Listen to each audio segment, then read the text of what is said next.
ખાણ ખનીજ વિભાગે હળવદમાં સપાટો બોલાવી નાખ્યો. વિચાર તો કરો, ક્યાંક ને ક્યાંક તમે જે જોઈ રહ્યા છો, જ્યાં ભૂમાફિયાઓ પોતાની મરજી પ્રમાણે રેતી ચોરી કરી રહ્યા છે, પણ રેતી ચોરીને અટકાવવા માટે હળવદથી માંડી અને મોરબી સુધી જે ડમ્પર જઈ રહ્યા છે, એવા ડમ્પરને તો પકડ પાડવામાં ખાણ ખનીજને મોકો મળે કે ના મળે, પણ છતાં ગમે ત્યારે જ્યારે ટાઈમ મળે ને ત્યારે રેતી ચોરી, સફેદ માટી ચોરીને પકડવા માટે તત્પર અને ખાસ કરીને તકેદારી રાખી રહ્યું છે મોરબી ખાણ ખનીજ વિભાગ. સારાની કામગીરી થઈ રહી છે અને ખાણ ખનીજ વિભાગે આજે પણ સપાટો બોલાવ્યો છે હળવદની બ્રાહ્મણી નદીમાં.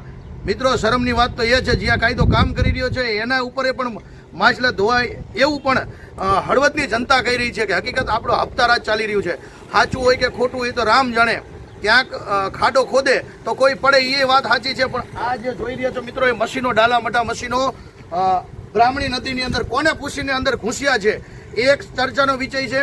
અને આ વિષયની સાથે 2 ડમ્પર, 2 મશીન જેવા હિટાજી મશીનને પકડી પાડીને ખાણ ખનીજે જે કામ કર્યું છે એ ધન્યવાદને પાત્ર છે. અને હજી તો વાત કરું છું, હળવદ ક્રાંતિ ન્યૂઝ આવા નવા વિડીયો તમને બતાવશે. કારણ શું છે કે ક્રાંતિકારી વસ્તુ કરવી છે મિત્રો, ક્યાંય હપ્તા નહીં, લાંચ નહીં, રિશ્વત નહીં, પર્દાફાશ કરવો છે, ત્યારે હળવદ ક્રાંતિ ન્યૂઝ આજે પણ તમને બતાવી રહ્યું છે કે સારા પ્રતાપ ખાણ ખનીજ વિભાગના છે. અને ખાણ ખનીજ વિભાગે આજે યાના કાયદાકીય જે જોગવાઈ છે કે ટીડીઓ સાહેબ હોય તોય ભલે, મામલતદાર સાહેબ હોય તોય ભલે, ને પોલીસ હોય તોય ભલે, એની કામગીરી સામે એની તટસ્થ કામગીરી અને મર્દાનગી તરીકે બતાવી અને ખાણ ખનીજ વિભાગે જોરદાર કામગીરી કરી છે. ત્યારે કંઈક આવા મોટા નાલા મોટા મશીનો પકડી પાડ્યા છે, ડમ્પરો પકડી પાડ્યા છે, અને શું કહી રહી છે આગળની કાર્યવાહીને જનતાને એ આવતા અંકે તમને બતાવશું. Thank you.